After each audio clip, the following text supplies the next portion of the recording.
Larkin Rose here, and I had to quick do this video. It's not about the whole philosophy thing. It's just about one little thing that I have to mention for those people who scoff at conspiracy theories and think, oh no, the government's there working for our benefit and serving our interests and yada, yada, yada. Federal Reserve, it makes money out of thin air. Poof. I mean, it's not debatable. It's not in question. The fact that you don't hear it very often in the mainstream doesn't mean there's anything debatable about it. The Federal Reserve even publishes pamphlets that explains that it creates new money by loaning money to member banks and things like that. Now, I'm not going to give you a lecture on the whole deal. There's a great video called Money as Debt on YouTube that explains the whole ridiculous fiat currency fractional banking scam, which is what it is. I just have one question for the people who don't believe in those conspiracy theories. Suppose you were a nasty criminal and you got your hands on a counterfeiting machine that could make $20 bills that nobody in the world could tell the difference between your $20 bills and the ones already out there. They were perfect in every way. Nobody would ever know the difference. And it could crank out as many as you wanted. And you had this machine, and you're this nasty villain. What would your first thought be? Would it be, ha ha ha, now I can loan this machine to my neighbor so that he can print a lot of money and lend me some, which I will then promise to pay back with interest that I get by robbing my other neighbor? Is that what you would do? No, that's not what you would do. You would print your own money and spend it.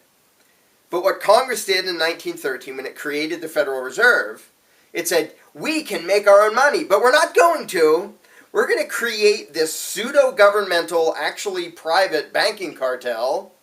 We're going to give it the power to fabricate money out of thin air and then loan it to us on the promise that we will pay it back with interest that we get by taxing all the subjects who are dumb enough to give us a chunk of what they earn.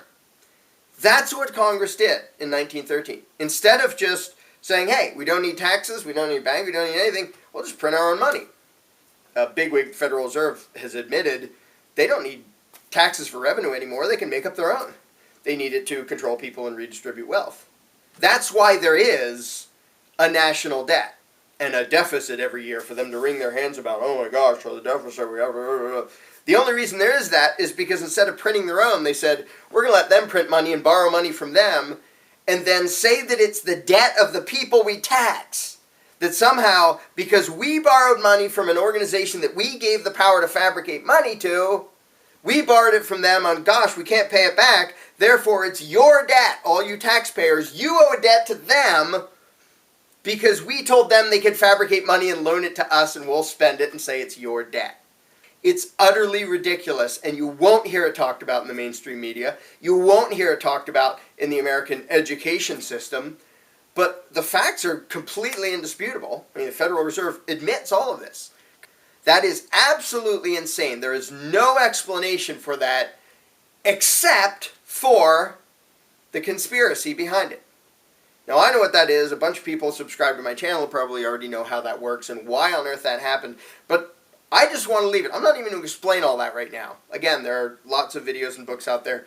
The Creature from Jekyll Island is a great one that actually explain what all it did and how the scam works. But for those who poo-poo the idea of conspiracy theories, I'd love to hear some non-conspiratorial explanation for why it is that instead of Congress just printing their own money, which would have been evil and counterfeiting and bad, I'm not saying I wanted that to happen, but instead of doing that, they created a pseudo-governmental private bank, gave it the power to make money, and then borrowed it from it.